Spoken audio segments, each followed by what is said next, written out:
Hello, boys and girls. It's Mr. Edom, albeit with a little more hair and a lot more beard. I'm excited today to read to you my favorite children's chapter book of all time, Charlotte's Web. The author is E.B. White and the illustrator is Garth Williams. It's a Newbery Award honor book, and it's one of the greatest stories in children's literature. It's the classic story of a girl who loves a pig and a pig who befriends a spider. And it teaches us a lot about friendship and life. And much like life, it's filled with funny parts and some sad parts. This copy, this special collector's edition, is very special to me. It was given to me in 2002 by my kindergarten class for the 50th anniversary of the book, a book which, by the way, is now 68 years old. And it had become a tradition for me to read this to my kindergartners. And my old copy was so worn out, some of the pages were torn. So my class treated me to this. And I'm excited to read it to you right now.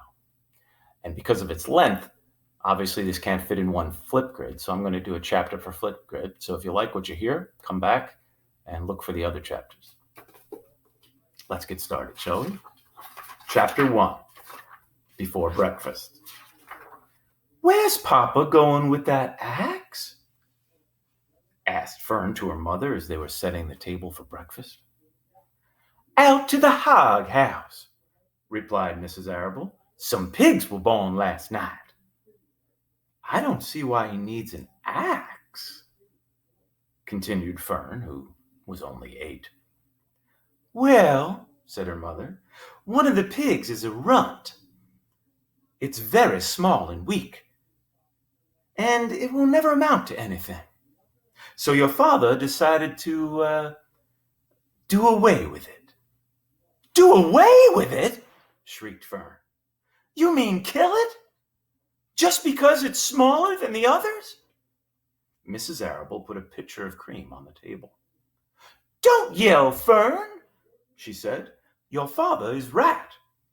The pig would probably die anyway." Fern pushed a chair out of the way and ran outdoors. The grass was wet and the earth smelled of springtime. Fern's sneakers were sopping by the time she caught up with her father. "Please don't kill it," she sobbed. "It's unfair." Mr. Arable stopped walking. "Fern," he said gently, "you will have to learn to control yourself." "Control myself?" yelled Fern. "This is a matter of life and death, and you talk about controlling myself?" Tears ran down her cheeks, and she took a hold of the axe and tried to pull it out of her father's hand. "Fern," said Mr. Arable, "I know more about raising a litter of pigs than you do. A weakling makes trouble. Now run along." "But it's unfair," cried Fern. "The pig couldn't help being born small, could it? If I had been very small at birth, would you have killed me?" Mr. Arable smiled. "Certainly not," he said, looking down at his daughter with love. "But this is different. A little girl is one thing. A little runty pig is another." "I see no difference," replied Fern, still hanging on to the axe. "This is the most terrible case of injustice I've ever heard of." A queer look came over John Arable's face. He seemed almost ready to cry himself. "All right," he said. "You go back into the house and I'll bring the runt when I come in. I'll let you start it on a bottle like a baby. Then you'll see what trouble a pig can be." When Mr. Arable returned to the house half an hour later, he carried a carton under his arms. Fern was upstairs changing her sneakers.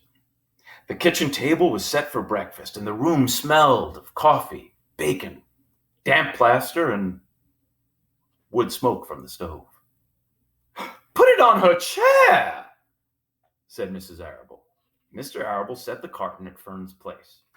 Then he walked to the sink and washed his hands and dried them on the roller towel. Fern came slowly down the stairs.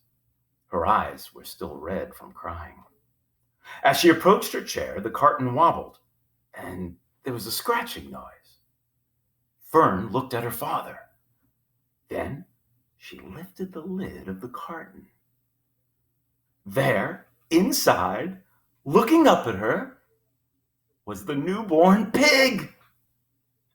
It was a white one. The morning light shone through its ears, turning them pink. "He's yours," said Mr. Arable, "saved from an untimely death.